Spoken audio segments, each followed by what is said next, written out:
Thanks to Miss Spudnut and KFlandThePlan for helping with the funding for this video. If you'd like to get your own special shout out, your username in the credits, early access to videos, or other perks, consider pledging to the Patreon or Ko-fi today. The links are in the description. Your financial support will definitely help boost production on other videos to come in the future. Thank you, and enjoy. Well, here we are, fellas. 30 whole years have gone by since the start of Toy Story, and basically the big break for Pixar too. Yeah, by now we've all heard the name Toy Story, and seen at least one, if not all the movies at this point. It's been seen by many as one of the biggest, most heartfelt animated movie series out there, and it beautifully shows through the first 3 movies, and maybe the 4th one too, but we'll get there soon enough. But yes, there has been a lot that's come out of these movies over these last 3 decades. From the many shorts and TV spin-offs and the side movies and all that merchandise. And in the movies themselves, we all know the main characters, regardless of if they were made for these movies or already existed outside of them. And we all remember their iconic moments and quotes and the greatly fitting voice cast to let them play out to help make these movies what they were. Now of course we're going to get into those movies, but I feel another history portion is to be in order for this topic. So let's jump into one of those quick run-throughs, shall we? This goes all the way back to the first big steps of Pixar, arranged by John Lasseter. And yes, I've heard all that stuff that's been said about him. If you know, you know, and I really don't want to go too deep into that right now if I can help it. The Pixar team had some experience in creating shorts in their CG animation advances, with one of their most iconic examples being Tin Toy in 1988. This ended up successful enough that Disney got in touch with the Pixar staff in hopes to develop a product close enough to make into a full-fledged movie. Of course, it didn't go without years of ins and outs on what characters and ideas were to stay in the script, and this went on all the way until 1993 when the final script was approved. And from there, the movie went into some hard work up until 1995 when it was released in theaters. And this started a huge shift in cinema and animation for years to come. So yeah, 30 years since the very first movie, and still loved by many it seems. This was one of the biggest highlights to come out in 1995, and it had so many details most of us fondly remember or noticed while watching over the years. Like those memorable songs from Randy Newman, whose work is nowhere near as known outside of this, except for maybe a few small circles. It's jungle out there. And there's the animation. While showing a lot of age in some shots, it still pulls off some impressive parts for 90s standards. Oh, and it also has Penn Jillette, which, yeah, I recently learned he had a cameo in the cast. Buzz Lightyear, the world's greatest superhero, now the world's greatest toy! You need to shut the fuck up! Speaking of which, I'm sure a lot of us can agree the characters were backed up by a voice cast so iconic that I'm almost certain we all first heard of the actors through this movie. Whether it's Jim Varney, Arlie Ermey, John Ratzenberg, Don Rickles, Annie Potts, Wallace Shawn, or probably the biggest of all, Tim Allen and Tom Hanks. All of which gave off performances that added a lot of energy and memorable personas for these characters and the charm they're seen to have to this day. But even putting that aspect aside, I think the fact that they were making a whole movie in this scale through CG animation and putting it in theaters was a pretty big step that could have potentially gone horribly wrong if they didn't know how to let it out to the public in the best way possible. But despite everything, I feel making the main characters as toys was probably just the way to go about this. By straying away from making this a story centered around human perspective gave them a chance to go more outlandish and creative in different directions, like with the designs, atmosphere, visual gags, certain places of logic, and smaller details in the animation. And speaking of the smaller details, one of the biggest examples pointing to that lies in the unusual syncing of the eyes blinking. I'm not exactly sure if this was intentional or just an incident from struggles with the software or what, but again, making a huge portion of the characters as toys was certainly the safest way to go about a detail like this. If it was intentional, this atmosphere greatly helps boost the aesthetic, and even if it wasn't, this atmosphere and the charm and effort put into a lot of the other details really help blend that part to make it less jarring than it could have been in other scenarios. I'm sure you can imagine how concerning it may come off if you see a detail like that on a human character. Know what I mean? Yeah, I know it's a weird detail to go that much into, but it's something I've been noticing for a lot of my childhood, and only a few years ago did I start thinking whether this was a mishap or a brief detail they wanted. Either way, it's one of those things that surprisingly fits really well with the characters being toys, right up there alongside their added polish and color schemes. Because this is the first movie, it helped to make the story as basic as they did. That way, everything established can be more easily absorbed by the audience, and thus more likely to draw interest from a bigger crowd. This also shows a lot from the fact that a huge sample of this plot is built from two houses right next to each other. Aside from Pizza Planet, the gas station, and the new house at the end, so much of the story here is told solely from Andy's and Sid's houses. Despite the short distance apart from these two major locations, there's a lot of different substance offered from different directions. For the most part, it kind of feels like an angel and devil setup, with the time at Andy's house showing the more ideal activities the toys have, minus a few obstacles, of course. Why are we still here? Just to suffer? Every night, I can feel my leg. And Sid's house being one of the biggest forms of hell for Woody, Buzz, and all the other toys that Sid happened to find. And these interactions also reflect a lot on our two heroes. This is where Buzz gains his abrupt realization that he's a toy after all the consciousness he had up to this point and coming to terms with it. And while in another direction, Woody gains his own realizations and impact too, essentially being the main redemption arc that makes up this whole story to begin with. Woody didn't know what he truly had until it was steadily, and eventually drastically taken away from him. Starting with the attention he used to get from all his respect, and later on the treatment having to transition from living with Andy to living with Sid for a little. Yeah, he shows the care for the rest of Andy's toys, but that was mainly because he saw himself as the big team leader and Andy's favorite. And he was expecting it to stay that way pretty much forever. Then Buzz comes around and everything starts to feel more alien to Woody. At first, Woody feels like the life around him is making less sense when everyone gets more interested in Buzz, including Andy himself. And after all the implied years of Woody being top dog, everything now starts slipping away from him over time, to the point he loses his position on the team, and even the house. The whole time Woody's stuck with Buzz, he thinks they have to return together and hopes he can regain everyone's respect, and Andy's love. But then they end up spending enough time together where they can see each other's feelings and realize where they're both coming from all this time. And it helps them develop the friendship they're best known for today. It takes his time away from Andy and his tolerance towards Sid to see all this. And while it may have a couple disturbing moments in between, the outcome is still pretty sweet in the end. And besides, the way they played it out here seemed a lot more natural and safer than what we would have gotten from the Black Friday reel anyway. But thankfully, they changed enough so it didn't have to go that exact route, and still make it close enough to their original plan in a way that makes Woody a little more sympathetic in the end, with some of the jerk attitude he once had fittingly passed over to Mr. Potato Head, who also played it off in a way that made sense for his story and gave him his own memorable personality, but also gave him a fairly satisfying closure for everything he did to Woody too. Oh, and he also ended up with Mrs. Potato Head, but that'll come later. Honestly, it's surprising and pretty neat to think about just how much was offered through what seems like a simple concept for a family film that could have otherwise crashed and burned, or at least been easily forgotten about. But then you had to get really creative with this and make it a not just standard, but relatable scenario. I mean, this could be like any average kid when they play around with toys like these. They like to think they're alive and come up with adventures for them to go through and stuff like that. So they took it a step further and made it so now they actually are alive. And they have minds and feelings of their own, and they can go on adventures outside of the house they knew, and thus trying to survive in the outside world. Yeah, there's a lot going on in this movie alone, but as we all know by now, it didn't stop there, as a load of expansion came from this one movie in the many years to come.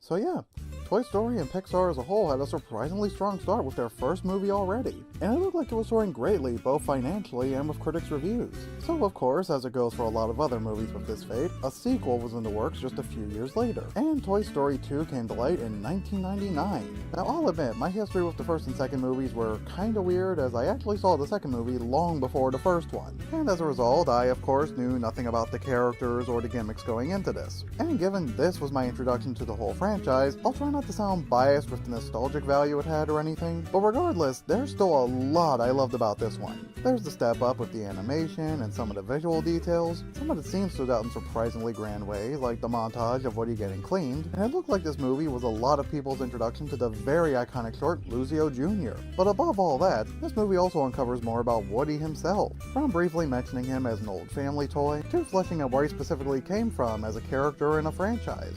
Like, man, you probably wouldn't expect them to go this far into a toy's lore and history so suddenly, would you? And speaking of, this movie also had one of the stronger samples for new characters introduced to the cast, big and small. Like, we got to see Buster for the first time after being mentioned at the very end of the first movie. War.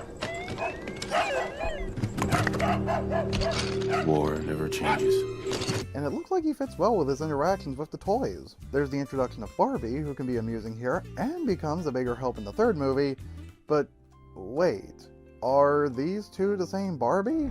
I mean, Tour Guide Barbie and the one in the third movie were both voiced by Jodie Benson. But then again, we also know the joke about Barbie having many different clones and forms, so is that just a coincidence? Or were they trying to... I don't know, they look the same to me. We also finally get to see Mrs. Potato Head, the love partner of Mr. Potato Head of course, and voiced by the late Estelle Harris. And she also gets some of her own amusing moments too. And there's the big reveal of Zurg, who was also just mentioned at different points in the first movie. But here we finally get to see him up close, and he certainly did not disappoint.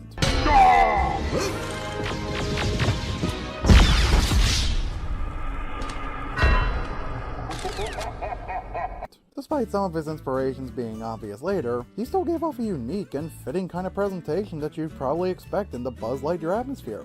You killed my father! No, Buzz. I am your father. And that was extended by other iterations too. Some were fairly decent, and others... well, you know. Al was also introduced in this movie, after being slightly hinted at through his store Al's Toy Barn in the first movie. And yeah, people may not have been as curious about him, but it's still neat that they felt like showing him in person. He was voiced by the rather fitting choice of Wayne Knight, who I'm sure we've seen from at least one other movie or maybe a show before. And seeing Al himself finally given his own persona had a few different levels to it. From understanding where his mischievous goals came from to his more... grosser side, I guess? And there's also the bigger characters what he stumbles upon after getting snatched up by Al, like Jessie, voiced by Joan Cusack, Bullseye the Horse, and Stinky Pete the Prospector. And again, it was nice to see they considered fleshing Woody out a bit more by making a full in-universe franchise for him, all with a ton of merchandise and everything. It's like how they introduced Buzz in the first movie, but now it's the older character we've all known from the very start. And it came out fitting pretty well with his kind of character, even if it goes a little much to his head, but for debatably understood reasons, I'll leave that up to you guys. But what I think we'll never forget was Jessie's backstory. It did wonders going into how she came to be up to when Woody first met her and the reasons why she came off as interactive obstacles she seemed like at first. And there's the song alongside it, When She Loved Me. Ah, now that was gorgeous. It did an amazing job setting the mood. Going from Jessie's strong bond with Emily to said bond fading away and Emily eventually giving Jessie away and neither of them seeing each other ever again? Dang, the way they let that whole story play out in the time limit with the mix of the scenes and the song fits so well that it might probably be one of the most iconic and impactful of emotional scenes in a Pixar movie. I'd imagine just about anyone getting some kind of tearjerk after seeing through this themselves. Even my dad, who never really shows that kind of emotion from my own experience, even he got that kind of feeling from his first viewing. Yeah, I guess it really was that powerful. And I'm kind of surprised I never considered this kind of stuff for myself when I first saw it. But aside from all that, Jessie worked well alongside the others, and she hits off pretty well in the later installments too. And there's the other big character in the group, the Prospector, who had some pretty great material for the villain here, and they knew how to let a lot of it fly. For one thing, I've always had a fondness for his voice actor, Kelsey Grammer. I always love seeing some of the other characters he's played in other works. And heck, we've already seen how well he can play a villain through his performance for Sideshow Bob. And not only that, but Prospector was also boosted by some charming and sometimes amusing moments he had in his writing from the start. And that slowly transitioned to the real motive that he had all along. By disguising it as endearing reasons and showing care for his friends around him, you likely would have never guessed this guy had more selfish goals on the inside. And his placement in the story further strengthens his odds of coming off as an ally for a few other reasons. For starters, I'm sure a lot of first-time viewers would have expected only Al to be the big villain here. I mean, we had Sid as the main threat in the first movie, so it would have made sense to assume they were gonna bring in another human as the villain, but with different motives. And at first glance, what reason could a toy have to rebel against Woody, especially when they show to have worked well together at one point? Given the setting and circumstances for a while, Jessie might have had just as equal a possibility of hiding something like the Prospector too. But in the end, Pete was given a surprisingly great blend of a villain, and all at a fairly early point in Pixar's legacy too. He had a motive that seemed relatable and sympathetic to Woody at first, along with Al's known actions and his friends to slip his malicious intentions in disguise and pass the blame. All that and a rather charming choice of voice actor made him one of the better standout villains we've gotten at this era of these movies. But sure, I can understand why some would still prefer the first movie. It did a great job establishing the whole narrative and the main characters. Though still, I feel this movie gave us a great stable follow-up and showed a few improvements along the way. And overall, this movie poses a solid point in the toy's connection with the kid who owns them. How much more time do they have together? And what can they still do with the time they do have left? These questions are presented through different parts of the story, all starting with Woody getting that rip in his arm. And this is later shown through his interactions with his new friends, and even still challenged during his time away and reunion with Buzz and the gang. And Woody starts having concerns about the fates of the Roundup gang, and even himself should he go back to an uncertain limit of time remaining with Andy. And outside of this movie, these are all questions and concerns that can be applied to different points in your life with different bonds you might have. Even if it's not a toy, you can feel that same bond with anyone you might know, whether it's a friend, a pet, or a family member. You may not know exactly when or how the end will come, but you shouldn't miss out on the available time you have in between to show you still love them. This raises a more intriguing and honestly pretty touching side, getting you thinking about the people or things around you in relation to the bond Andy has with Woody and the others. What could happen between now and the end, and what'll happen when the end finally arrives? Well, some of us may not have expected it back then, but those questions would be further explored about 10 years later. Even more time goes by, and there were many thoughts about the series possibly continuing from here. Some were responses that believed in the random hints over the years, while others were just scoffs of doubt at another sequel ever happening in the first place. But then, after the huge wait, the trailers started coming out confirming Toy Story 3, and then the movie itself finally came to us in 2010. But looking back on it, I'll admit the doubt was pretty understandable, as we all had to live through that whole gap ourselves. I mean, given the many years that passed by with no big announcements or any sign of this even being a thing, it seemed unlikely for a pretty long while to say the least. It also didn't really help the possibility that Slinky's voice actor, Jim Varney, unfortunately passed away shortly after the second movie. But it looks like they eventually found a decent fill-in with Blake Clark, who actually started his bond with the character in the Toy Story musical, which I never knew existed until the time of writing this. But speaking of, there were some new neat members in the cast for this movie. Some big names involved included Michael Keaton as Ken, Whoopi Goldberg as Stretch, and the late Ned Beatty as Lotso. Do you know Ned Beatty? I do so love Ned Beatty. He's our favorite actor. He is. He's good. He's good. Got it going on. So as it's been pretty long during the wait between the second and third movie, it looks like they took a meta approach by presenting about as equal a time skip in universe. Everyone's gotten noticeably older, even Buster. Ah, poor boy. But now Andy's going through this huge change as he preps himself for college. I gotta say, this kind of setting was pretty smart, not just for the narrative, but it also gives John Morris, Andy's voice actor, a chance to come back and play his character. This will help give him one last chance, given the long wait we had after the second movie. And yeah, we've been in Andy's situation before, and we know the feels that can come from it. And it's shown through different perspectives, whether it's between Andy and his family, or Andy and the toy gang. And there's also that big misunderstanding with the toys between them and Andy's bond that brings them to Sunnyside Daycare and meet Lotso, the secret big baddie running the place after closing. Though sure, there may not have been as much build up on Lotso being the villain here, at least when compared to the Prospector in the last movie, but Lotso didn't really need it with this kind of setup. Like, a good portion of the screen time is given to a flashback for his lore, kinda like Jesse in the last movie. But with Lotso, it shows how the outcome can go horribly wrong. His atmosphere, as a result, is kinda in the middle between Sid and the Prospector. Like, they put some time into hiding his evil side at first, but most of his remaining screen time shows how ruthless he can be sometimes. He's got his huge army of different toys all throughout Sunnyside.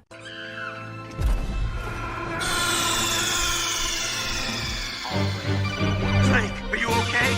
You can never really tell just who can be trusted here, or who will rat you out, or whether or not was willingly for that matter. And we all remember how that was further shown through Buzz himself, by getting reprogrammed with ease and quickly turning against his friends. And yeah, this can also be a callback to the last two movies, by showing a more extreme side of his older mindset from the first movie going into his character growth, or a more serious form of Buzz's clone in the second movie, leading up to stuff like this.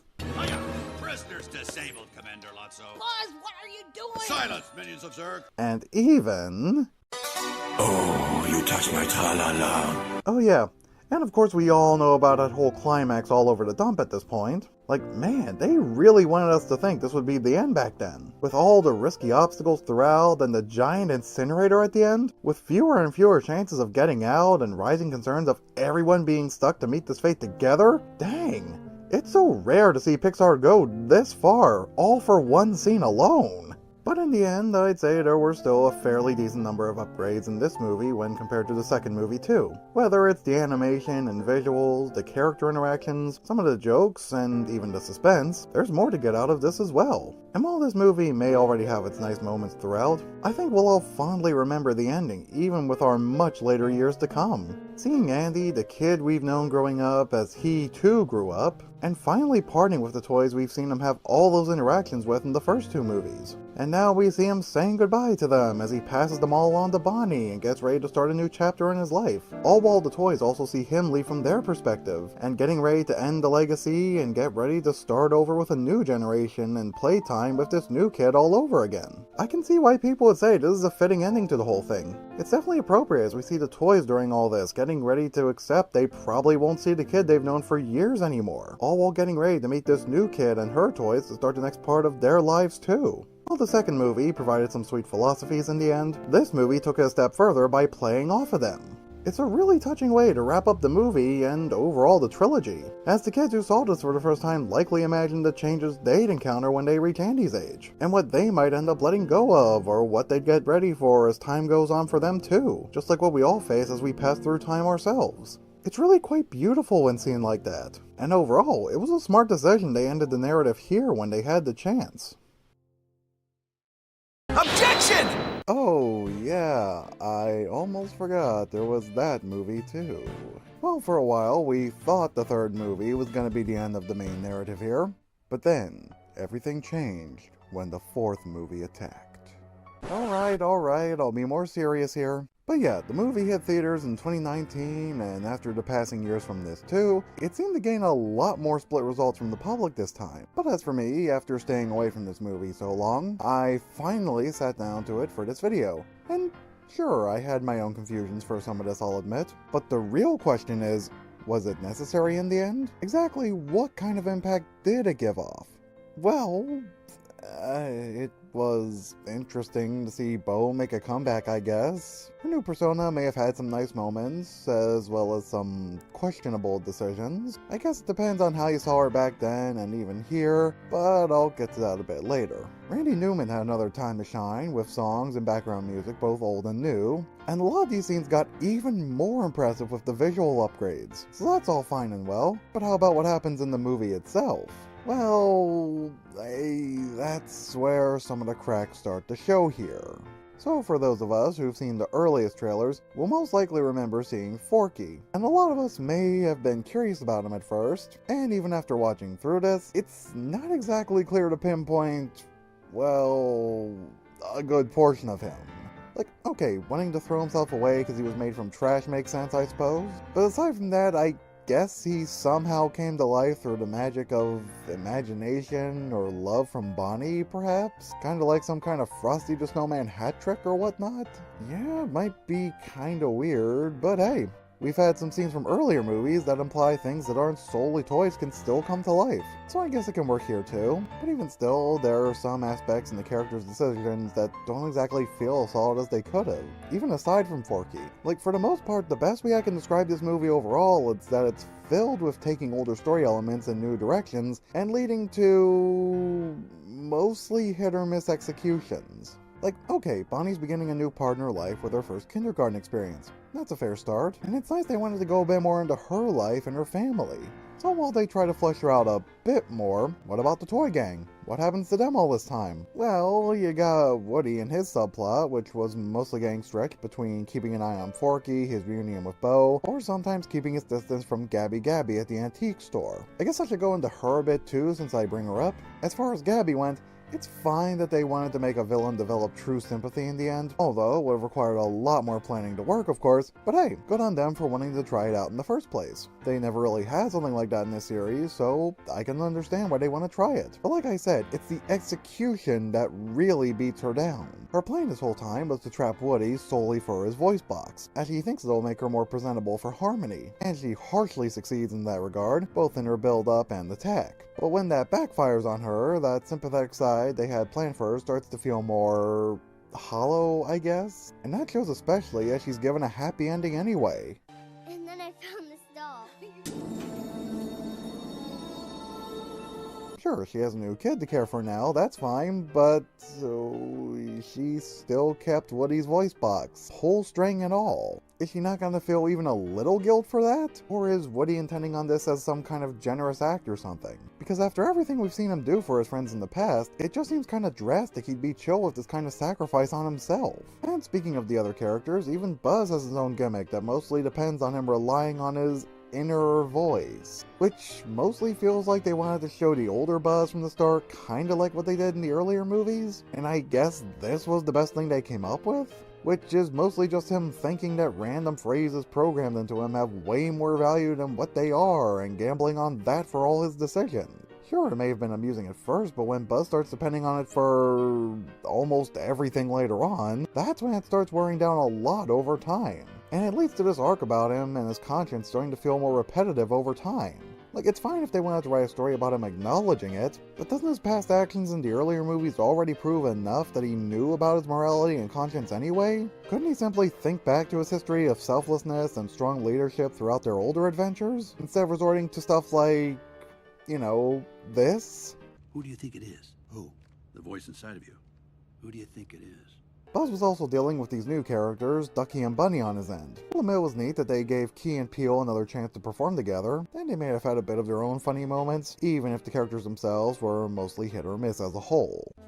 Oh, where did you two come from?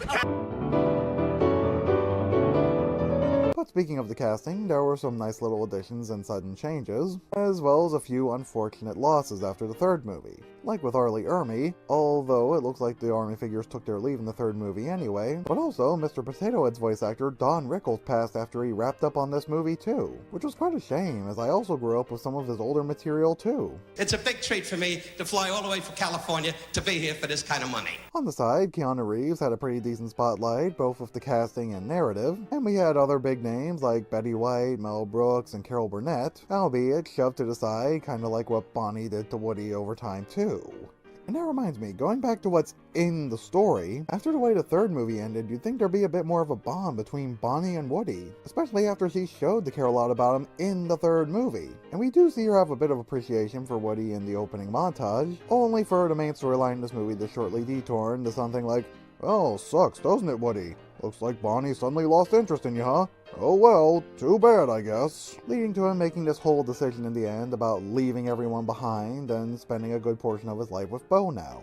Yeah, may have come off really confusing, I'll admit. But on the other hand, Woody did consider leaving his friends behind in the second and third movies, so I guess I can understand why people would feel satisfaction with this kind of closing had they always wanted to see him follow through with it by any chance. So hey, if you're that kind of person who always felt curious about Woody taking this kind of route and seeing potential here, then perhaps you might have gotten some kind of satisfaction from this wrap up here too. But while the final scene may have some cute and sweet presentation, I'm a bit more on the fence on what they were trying to go for. Were they implying Woody doesn't want to be around Bonnie anymore after some of the later treatment we've seen he got from her and her family? Are they trying to say he wants to stray away from his friends more than ever and stick with Bo? Does he even have some kind of plan for something like this? Is he suggesting someone else be the new team leader, like Buzz, Jesse, or Forky? I don't know, it feels like this all raises more questions than it should have. But above all that, hasn't Woody always been the type who believes toys should be there for their kid? Is this narrative trying to say he's wrong? You're gonna look at me and you're gonna tell me that I'm wrong?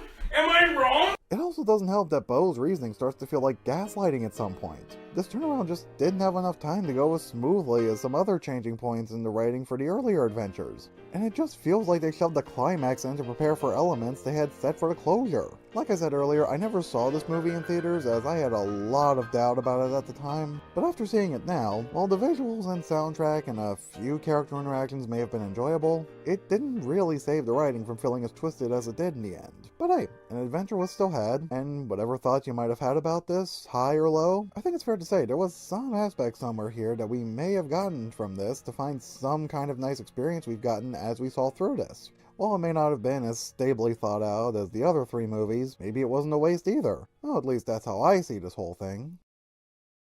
Yeah, this whole series greatly helped put Pixar on the map and gave Disney some extensions over time, and these movies can still be fondly looked back on to this day, even if the fourth movie was way more debatable than the others. But hey, we have what can still be deemed as a nicely substantial movie series that most of us have still enjoyed as time passed on. It's been 30 years now since the whole series started, and 6 years since the last main installment. Though, once again, we thought that would be the last installment. Well, that is until...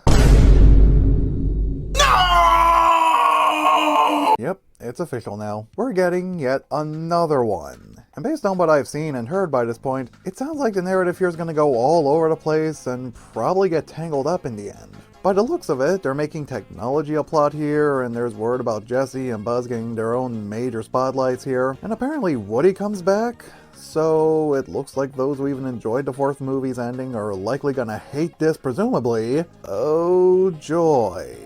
Now naturally, in situations like this, we tend to wait a good long while, and most of us will likely draw extensive thoughts on this over time. But those who want to try thinking outside the box and coming up with that kind of stuff will have shorter time than usual now, as the trailer has confirmed the movie for release next June.